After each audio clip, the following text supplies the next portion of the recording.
نحمده ونصلي على رسوله الكريم اما بعد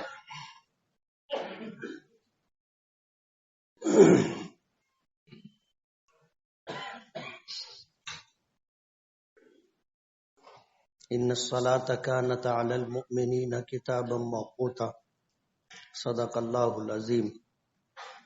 بزرگان محترم اور عزیز دوستو،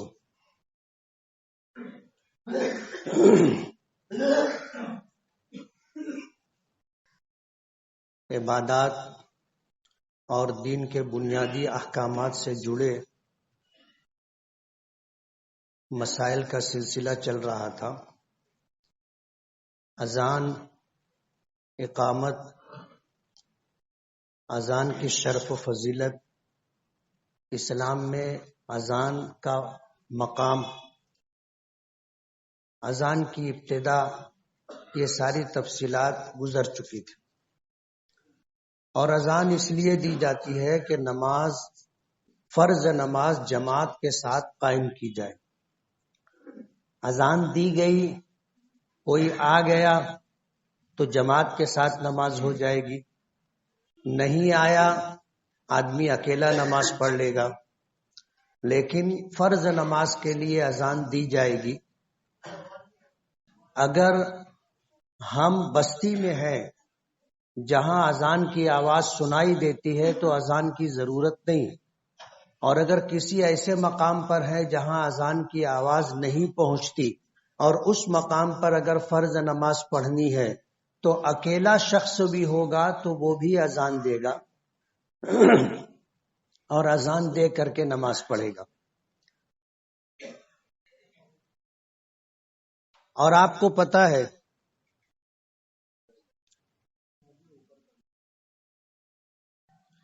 آپ اس بات کو جانتے ہیں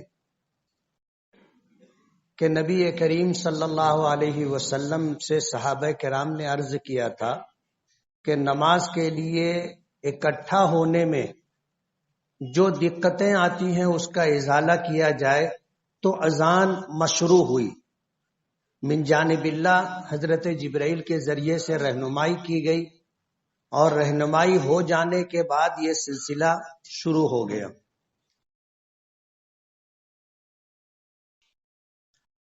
نماز جب پڑھی جائے گی تو کن چیزوں کا پاس و لحاظ ضروری؟ نماز کے لیے کچھ شرائط ہیں، نماز کے لیے کچھ ارکان ہیں، اور نماز کے کچھ واجبات ہیں، سنتیں ہیں، مستحبات ہیں۔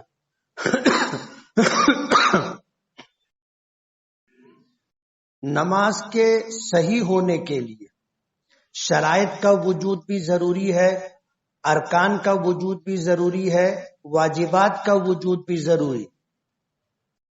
اگر شرط چھوٹے گی تو نماز نہیں ہوگی، ارکان چھوٹیں گے تو نماز نہیں ہوگی، واجبات چھوٹیں گے تو نماز واجب الاعادہ ہوگی، یعنی اسے پھر سے پڑھنا پڑے گا۔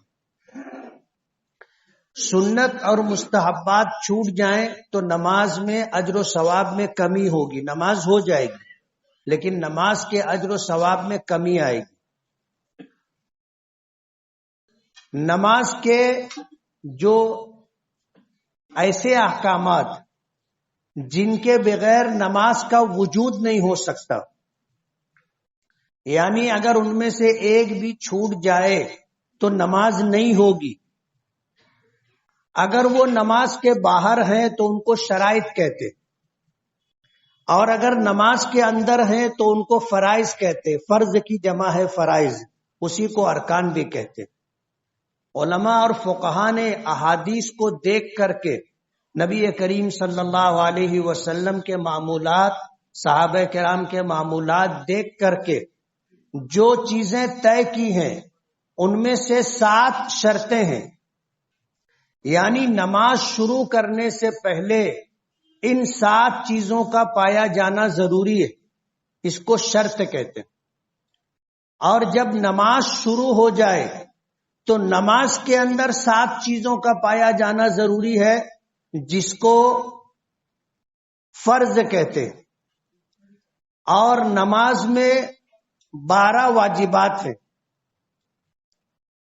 نماز میں 12 واجبات ہیں۔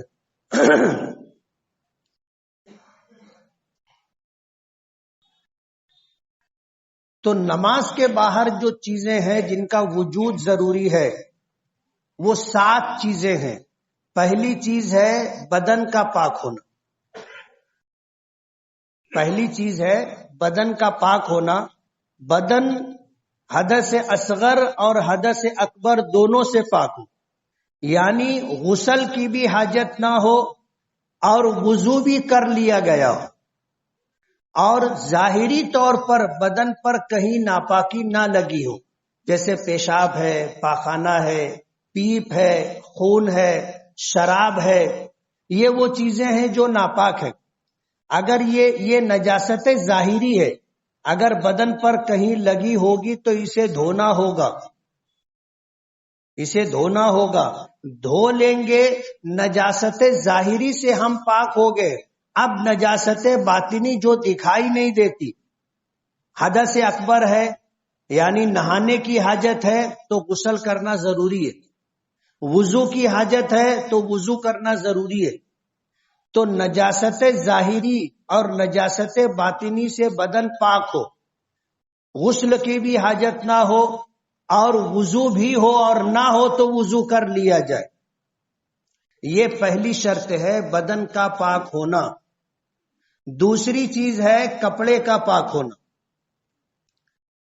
دوسری چیز ہے کپڑے کا پاک ہونا۔ ہمارے جسم پر جتنے کپڑے ہیں، کم ہو زیادہ ہو، جتنے کپڑے ہیں یہ سارے کپڑے پاک ہونا ضروری ہے۔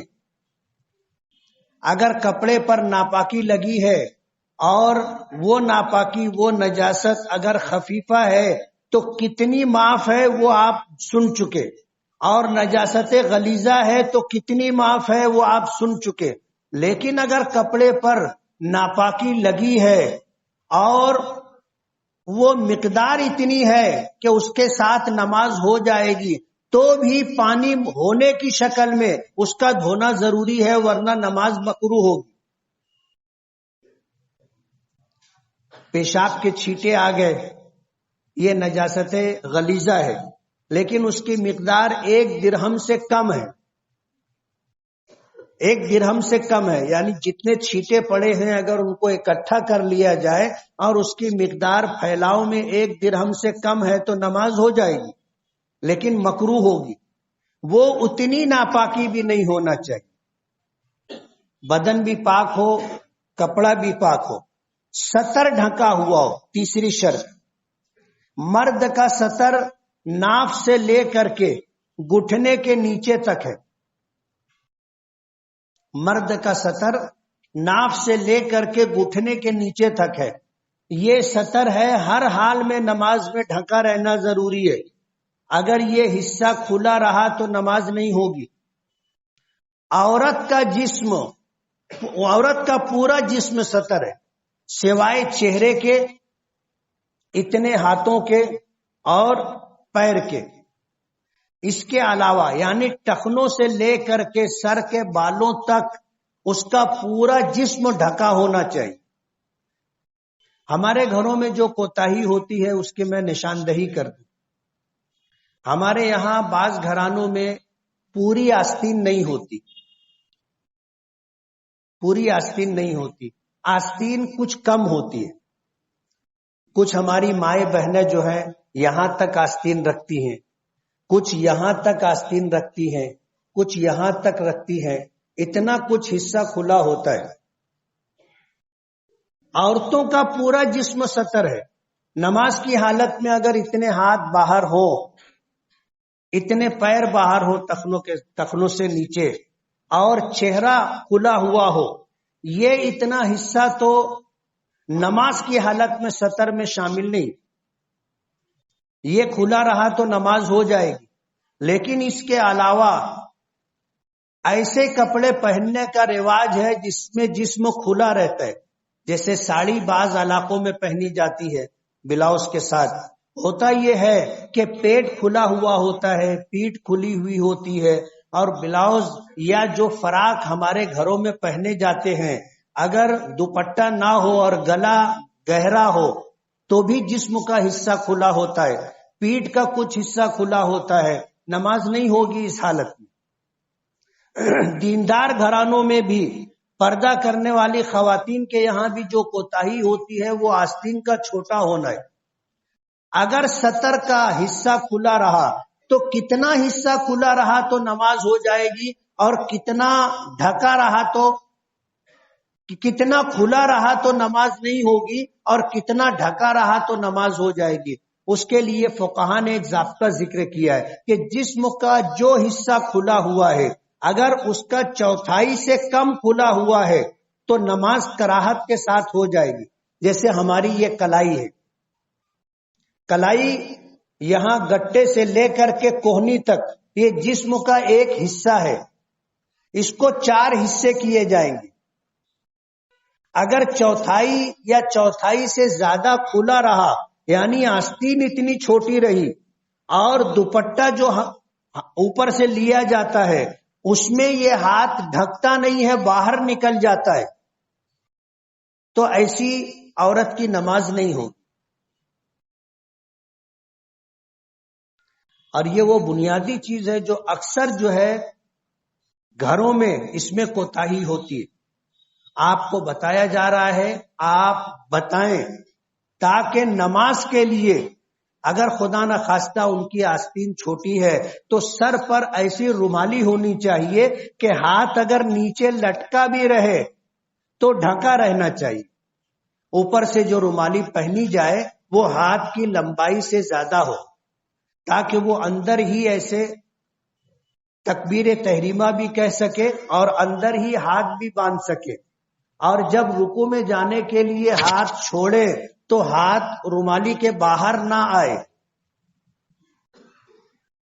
نماز کے لیے یہ اہتمام، جن گھرانوں میں یا جن علاقوں میں ساڑی اور بلاؤز کا رواج ہے وہاں یہ چیز خاص طور پر ضروری ہے کہ نماز کے لیے ایک بڑی رومالی ہونی چاہیے جو کمر کے نیچے تک رہے۔ تو تیسری شرط ہے سطر کا ڈھکا ہوا ہونا۔ مرد کا سطر ناف سے لے کے گھٹنوں سمیت ہے، یہ حصہ جسم کا کسی بھی حالت میں کھولنا جائز نہیں ہے۔ اگر نماز کی حالت میں کھلا رہا تو نماز نہیں ہوگی۔ نماز نہیں پڑھ رہے ہیں تو بھی جسم کا یہ حصہ سطر ہے اور چھپا رہنا چاہیے۔ شرمگاہ یہ سطر غلیظہ ہے، جسم کا وہ حصہ جس کا ہر حال میں ڈھانکنا ضروری ہے، حتیٰ کہ آدمی غسل بھی کر رہا ہو تو برہنہ حالت میں غسل نہیں کرنا چاہیے۔ اس کا بھی ہمارے یہاں اہتمام نہیں ہے۔ ہم لوگ غسل خانے میں جاتے ہیں تو غسل خانے میں جانے کے بعد جسم سے سارے کپڑے نکال دیتے ہیں۔ کیا ہے، لوگ مسائل پوچھتے ہیں تو معلومات بڑھتی ہے، اور جب مسائل بتائے جاتے ہیں تو بھی معلومات میں اضافہ ہوتا ہے۔ نہانے کی صورت میں بھی جسم کا یہ حصہ ڈھکا رہنا چاہیے۔ آپ ایک پاک کپڑا، ایک پاک لنگی رکھیں غسل کے لیے، اگر جسم پر نجاست ظاہری ہے اس کو آپ دھو کر کے دور کر دیں، اور غسل کرنا ہے تو پھر آپ کے جسم کے اوپر ایک پاک لنگی ہونی چاہیے۔ ماؤں اور بہنوں کے لیے مسئلہ الگ ہے، لیکن ہم مردوں کے لیے نبی کریم صلی اللہ علیہ وسلم کی عادت شریفہ تھی کہ آپ جب پیشاب کرنے کے لیے یا قضائے حاجت کے لیے بیٹھتے تھے تو جسم جب زمین کے قریب ہوتا تھا تو آپ کپڑا سمیٹتے تھے، یعنی پورا کپڑا سمیٹ لیں اور جسم برہنہ ہو جائے پھر آپ بیٹھے، یہ آپ کا معمول نہیں تھا۔ حدیث پاک میں نبی کریم صلی اللہ علیہ وسلم کے جو معمولات ذکر کیے جاتے ہیں کہ آپ جب جسم کو زمین کے قریب کرتے تھے تو جسم سے کپڑا ہٹاتے تھے، حالانکہ تنہائی میں کوئی دیکھنے والا نہیں ہوتا، تنہائی میں کوئی دیکھنے والا نہیں ہوتا۔ ایک جگہ میں نے یہ مسئلہ ذکر کیا تو کہنے لگے کہ آدمی اکیلا ہے تو پھر کیا؟ میں نے کہا شریعت، ہماری شریعت، ہمارا دین اتنا خوبصورت ہے اتنی تفصیلات اس میں ملتی ہیں کہ جب ان کو بیان کرو تو دنیا حیران ہو جاتی. جیسے ماضی میں ایک واقعہ میں نے ذکر کیا تھا، حضرت ابو ایوب انصاری رضی اللہ تعالیٰ عنہ جب ملک شام پہنچے اور قضائے حاجت کے لیے بیت الخلا گئے تو وہاں جا کر دیکھا تو واپس آ گئے. کیوں کہ جو بھانڈا تھا وہ قبلہ رخ تھا. جب قبلہ رخ تھا تو وہ واپس آ گئے. تو لوگوں نے کہا کہ آپ نے قضائے حاجت کے لیے بات کی تھی اور آپ واپس آ گئے. تو کہنے لگے کہ اس میں بھانڈا جو ہے وہ قبلہ رخ ہے، قبلہ رخ ہے. تو لوگ کہنے لگے کیا؟ کہنے لگے کہ ہم قبلے کا احترام کرتے ہیں، نبی کریم صلی اللہ علیہ وسلم نے ہمیں اس سے منع کیا ہے. تو لوگ کہنے لگے کہ تمہاری شریعت کے اندر اتنی باریک باریک باتیں بھی ذکر کی گئی ہیں. تو شریعت میں تفصیلات موجود ہیں اور ان تفصیلات کو ہمیشہ پیش نظر رکھنا چاہیے. ایک جگہ میں نے مسئلہ ذکر کیا تو ایک شخص کہنے لگے کہ تنہائی میں اگر آدمی ہے تو پھر کپڑا ہونا کیوں ضروری ہے؟ کپڑا ہونا کیوں ضروری ہے؟ آپ کے ذہنوں میں بھی یہ سوال آ سکتا ہے، اس لیے میں نے سوال ذکر کیا اور جواب آپ کو پتہ چل جائے اس لیے میں جواب بتانا چاہتا ہوں کہ اللہ پاک کو تو ہر چیز کا علم ہے. کہنے والے کا یہ مقصد تھا کہ اللہ پاک تو دیکھ رہے، یعنی کپڑا ہے تو بھی اللہ کو علم ہے، اللہ دیکھ رہے ہیں، اور کپڑا نہیں ہے تو بھی اللہ کو علم ہے، اللہ دیکھ رہے ہیں. برابر ہے. علماء نے لکھا ہے نبی کریم صلی اللہ علیہ وسلم کے معمولات اور ارشادات کو دیکھ کر کے کہ اللہ پاک تو ظاہر و باطن سے واقف ہے اور کوئی چیز اللہ سے مخفی نہیں ہے. 1000 پردوں میں آپ کوئی چیز چھپا کر کے رکھو، اللہ اس کو بھی دیکھتا ہے. لیکن اللہ سے ہمیں حیا کرنی چاہیے، اللہ سے ہمیں حیا کرنی چاہیے. اور حیا کیا ہے کہ ہم اپنے ان حصوں کو چھپائیں جن حصوں کا کھولنا حیا کے خلاف ہے. نبی کریم صلی اللہ علیہ وسلم کا یہی معمول تھا. حضرت عائشہ صدیقہ رضی اللہ تعالی عنہا فرماتی ہیں کہ میں نے نبی کریم صلی اللہ علیہ وسلم کے نکاح میں آنے کے بعد جو زمانہ گزارا ہے میں نے کبھی حضور کی شرمگاہ نہیں دیکھی اور حضور نے کبھی میری شرمگاہ نہیں دیکھی.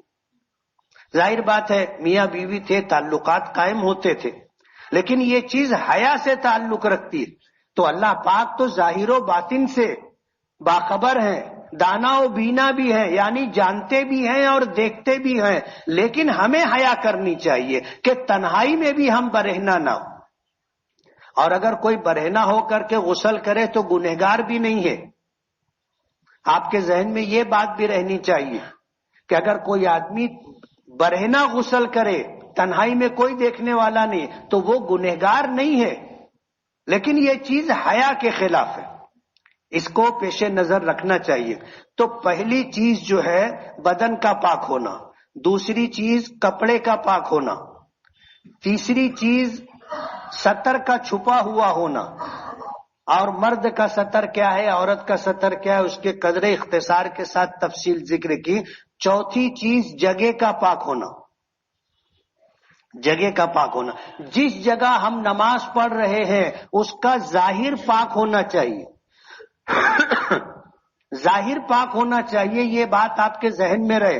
بعض لوگ پوچھتے ہیں کہ نیچے سیفٹی ٹینک ہے گھر میں. ظاہر بات ہے گھر میں سیفٹی ٹینک بنتا ہے، بسا اوقات سیفٹی ٹینک الگ ہوتا ہے اور استنجا خانہ اور بیت الخلا الگ ہوتا ہے. یا پھر جو ہے سیفٹی ٹینک بڑا ہونے کی وجہ سے کچھ حصہ ایسا ہوتا ہے جس کا اوپر سلیپ ہونے کی وجہ سے وہ استعمال کے قابل ہوتا ہے، لیکن نیچے سیفٹی ٹینک ہونے کی وجہ سے اس میں غلاظت اور گندگی ہوتی ہے. اگر کوئی شخص وہاں نماز پڑھنا چاہے تو لوگ مسئلہ پوچھتے ہیں. تو آپ کو بھی معلوم ہونا چاہیے کہ جگہ کے پاک ہونے سے مراد یہ ہے کہ ظاہر پاک ہونا چاہیے. ہم جس جگہ نماز پڑھ رہے ہیں وہ جگہ اس طرح پاک ہونی چاہیے کہ جس سے ہمارا جسم ملتا ہے، مس ہوتا ہے، وہ جگہ پاک ہونا چاہیے. ہمارے ہاں جو مسلوں کا اہتمام کرتے ہیں گھروں میں، اس کی وجہ یہ، آپ بھی سوچتے ہوں گے کہ خاص طرح کا جو ہے کپڑا ہوتا ہے یا موٹا باریک مسلے کے طور پر استعمال کیا جاتا ہے، جا نماز جس کو کہتے ہیں، اس کا اہتمام کیوں ہوتا ہے؟ نماز تو فرش پر مسلے سے زیادہ بہتر ہے.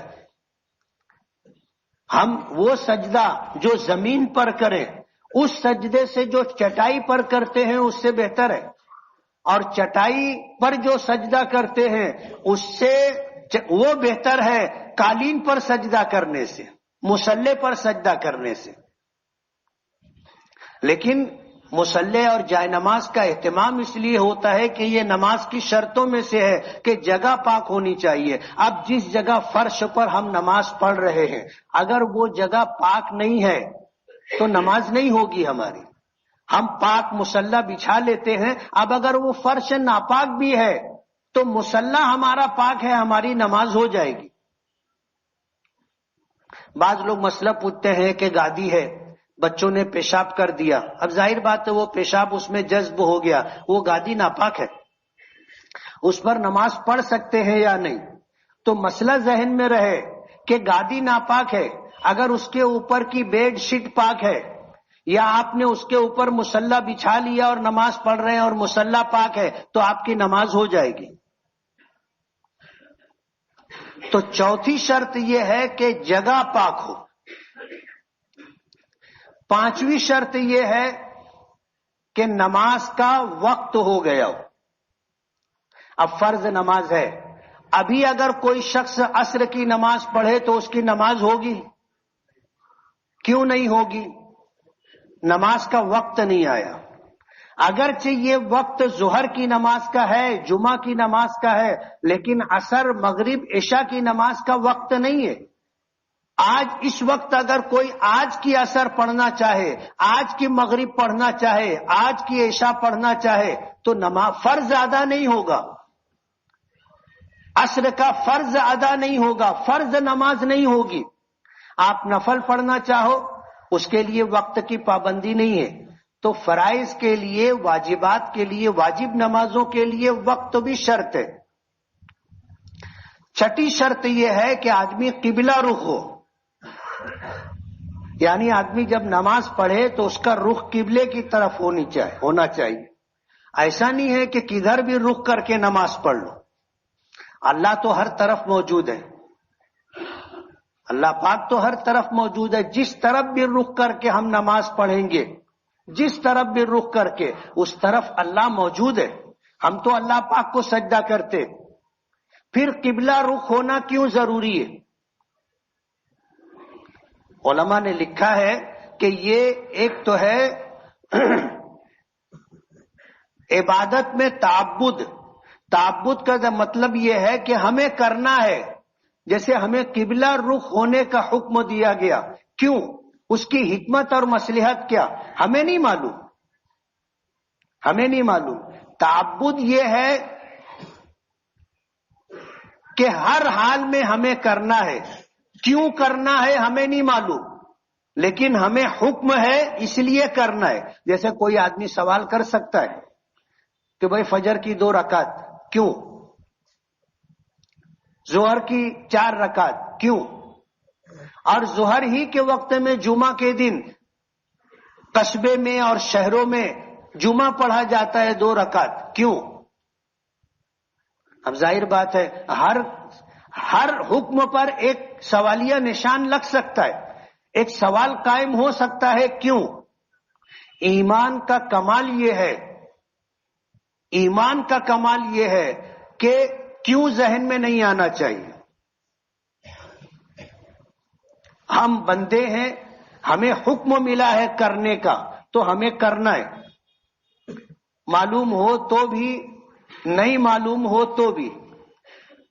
شیخ صاحب الدین سہروردی رحمت اللہ علیہ، بیعت و سلوک میں 4 سلسلہ ہے، نقش بندیہ، چشتیہ، قادریہ، ایسے 4 سلسلے. ان 4 سلسلوں میں ایک سلسلے کے بانی ہے، سہروردیہ سلسلے کے بانی ہے شیخ شہاب الدین. ان کے ایک مرید تھے مرید تھے اور بہت زبردست عالم تھے، بہت زبردست. اتنے بڑے عالم تھے کہ انہوں نے اللہ کے ایک ہونے کے اوپر 100 دلیلیں قائم کی تھی. کتنی دلیلیں؟ ہم تو ایک بھی نہیں دے سکیں گے نا. اگر کوئی ہم سے پوچھے کہ اللہ کتنا ہے، ہم کہیں گے ایمان ہے کہ ایک ہے. وہ پوچھے گا کیسے، تو ہمارے پاس کوئی دلیل نہیں ہے. علم کے اعتبار سے ہمارے پاس دلیل نہیں ہے. علماء بتا سکتے کہ بھئی اللہ ایک ہے، اس کے دلائل کیا ہے. شیخ صاحب الدین سہروردی رحمت اللہ علیہ ان کے مرید تھے اور بہت بڑے عالم تھے، جنہوں نے تفسیر کبیر لکھی ہے. تفسیر کبیر قرآن پاک کی تفسیر 100 جلدوں میں لکھی ہے. کتنی جلدوں میں؟ 100 جلدوں میں لکھی. انہوں نے اللہ کے ایک ہونے کے اوپر 100 دلیلیں قائم کی تھی. اور سکرات کی کیفیت تھی، زندگی کا آخری وقت تھا، موت بالکل قریب تھی. شیطان آیا، اس نے آ کر کہا شہاب الدین اپنے آپ کو مسلمان سمجھتے ہو؟ کیوں؟ کہنے لگے کہ میں صاحب ایمان ہوں، صاحب اسلام ہوں، ایک اللہ کو مانتا ہوں. کہا تم اللہ کو ایک کہتے ہو، تمہارے پاس کوئی دلیل ہے؟ انہوں نے کہا کہ ہاں ہے. ایک دلیل دی، شیطان نے دلیل کاٹ دی. دوسری دلیل دی، شیطان نے دلیل کاٹ دی. شیطان بہت بڑا عالم ہے. حضرت آدم علیہ نبینا علیہ الصلاۃ والسلام کی شریعت سے لے کر کے سرکار دو عالم صلی اللہ علیہ وسلم کی شریعت تک پوری شریعت کا اس کو علم ہے. اتنا بڑا عالم ہے. یہ دلیلیں دیتے جا رہے تھے، وہ دلیلیں کاٹتا جا رہا تھا. شیخ شہاب الدین سہروردی رحمت اللہ علیہ کو کشف ہوا کہ ان کے مرید کے اوپر یہ کیفیت ہے کہ سکرات اور نزع کا عالم ہے اور شیطان آ گیا ہے، اور یہ اللہ کی وحدانیت پر دلیل دے رہے ہیں، شیطان کٹ کرتا جا رہا ہے. آخری دلیل باقی رہ گئی تھی. اب ظاہر بات ہے آخری دلیل بھی اگر وہ دیتے اور شیطان وہ دلیل کاٹ دیتا تو یہ تو ہار جاتے اور پھر شیطان کی بات ماننی پڑتی.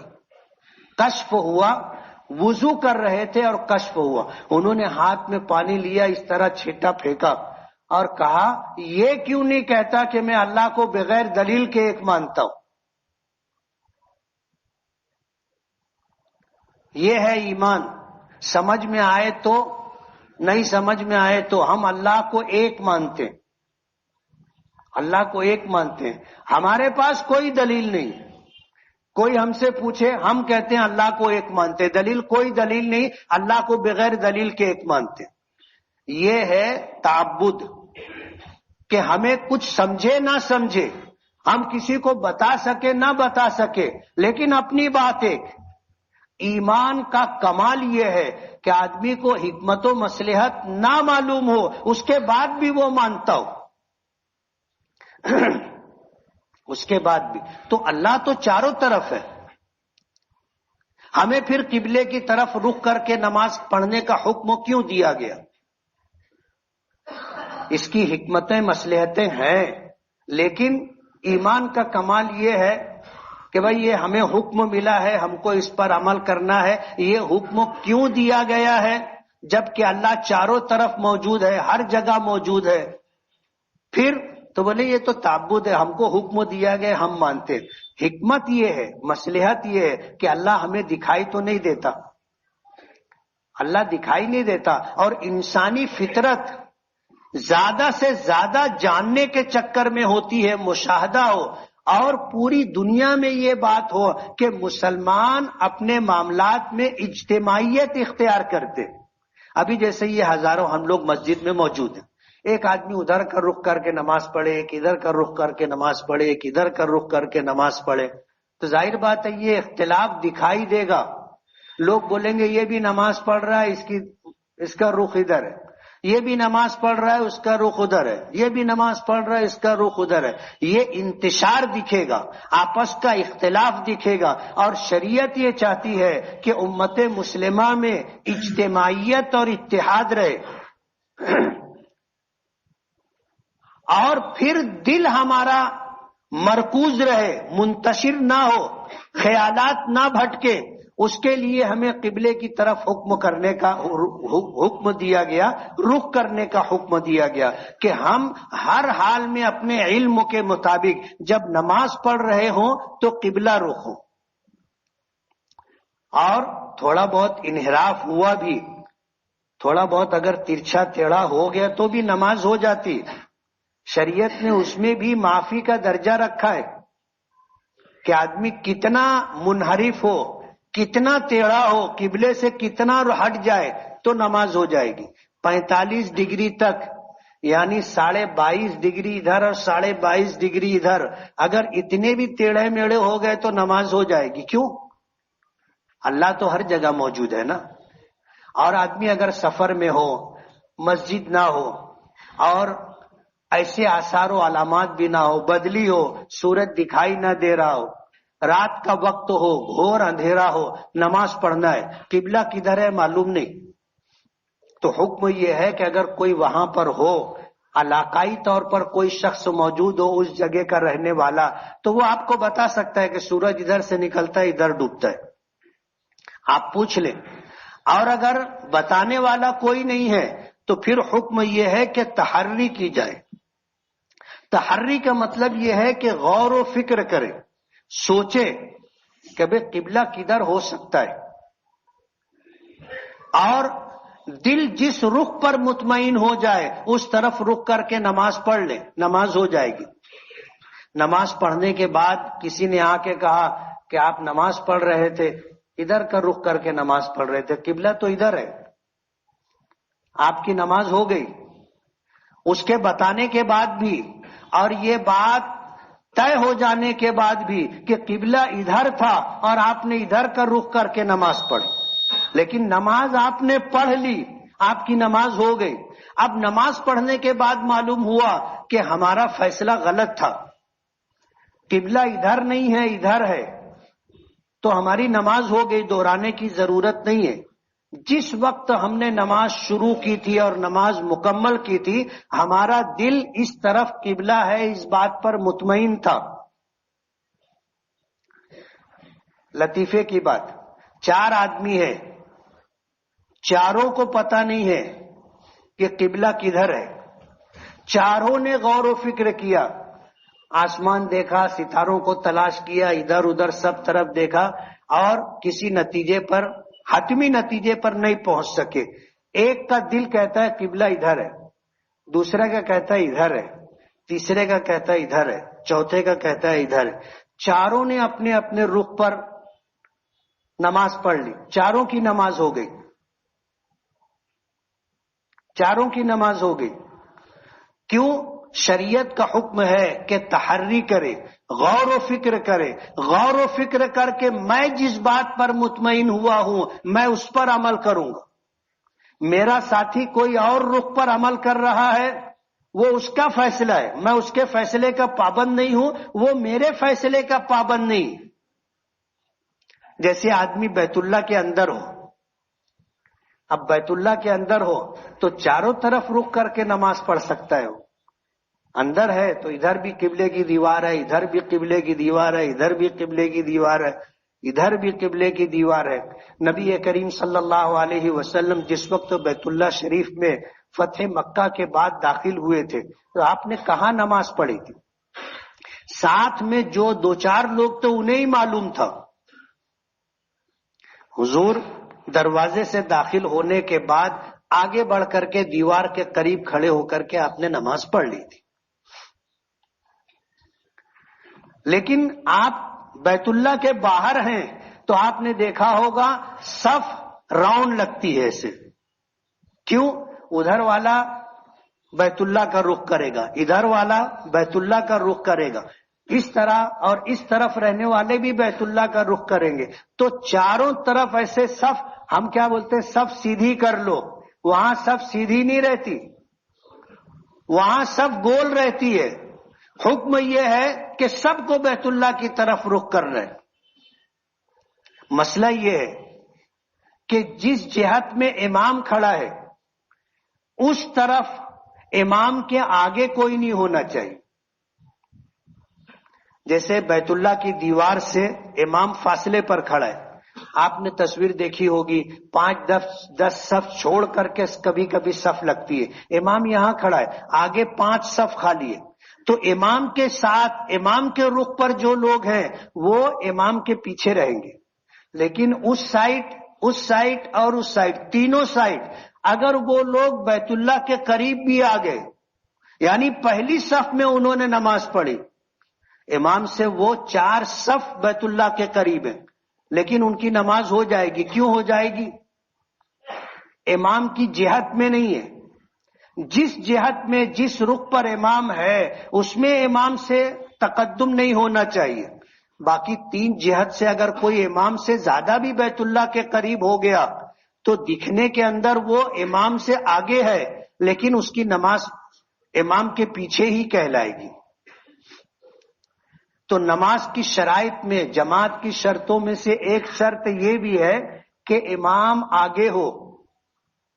امام آگے ہو. ہماری یہ مسجد جب یہاں تک تھی, یہ 4 صف اضافہ نہیں ہوا تھا, تو اس طرف جو ہے وضو خانے پر بورڈ لگا تھا کہ یہ امام کی حد ہے, اس کے آگے نماز نہ پڑھے. جمعہ کو لوگ آتے تھے, جگہ نہیں ملتی تھی تو ادھر ادھر جگہ خالی رہتی تھی, وہ آگے صف لگا لیتے تھے. اب ظاہر بات ہے وہ امام کے آگے ہو گئے, ان کی نماز نہیں ہوتی تھی, اس لیے وہ بورڈ لگوایا کہ یہ جگہ امام سے آگے ہے, یہاں باجماعت نماز نہ پڑھے. آپ حج عمرے پر گئے ہوں گے, مسجد نبوی میں آپ نے دیکھا ہوگا کہ مسجد نبوی کے چاروں طرف کھلی جگہ ہے, لیکن جب ہم سلام پیش کرنے کے لیے مسجد نبوی میں باب السلام سے داخل ہوتے ہیں تو اس طرف کا حصہ, اور باب البقی سے جب نکلتے ہیں تو اس طرف کا حصہ پورا صحن جیسا کھلا ہوا ہے. وہاں پر بھی بورڈ لگا ہوا ہے کہ یہ جگہ امام کے محاذات میں ہے, یعنی امام اس کے مقابل ہے. آپ اس سے آگے نہ بڑھیں جماعت کی نماز میں, ورنہ نماز نہیں ہوگی.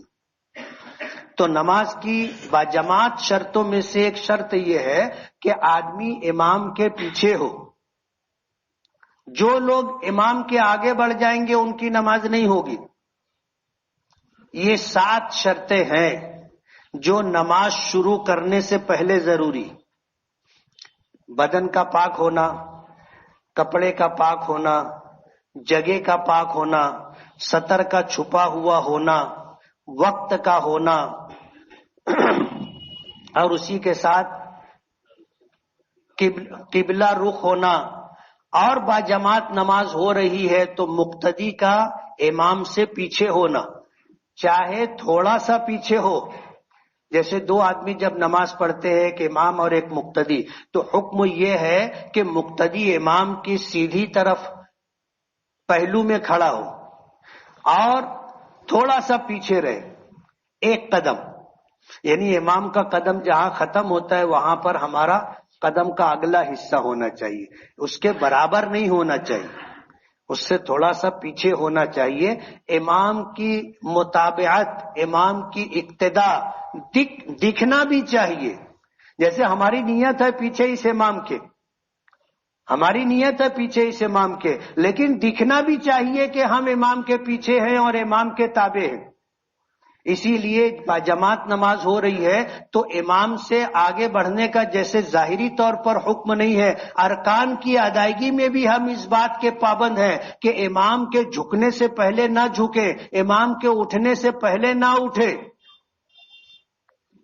امام سے تھوڑا پیچھے رہے. ہم ساتھ میں رہنے کی بھی عادت نہیں رکھنی چاہیے, امام سے تھوڑا سا پیچھے رہنا چاہیے, ساتھ بھی رہے اور پیچھے دکھے بھی ظاہری طور پر. یہ 7 شرطیں ہیں جو نماز شروع کرنے سے پہلے ضروری.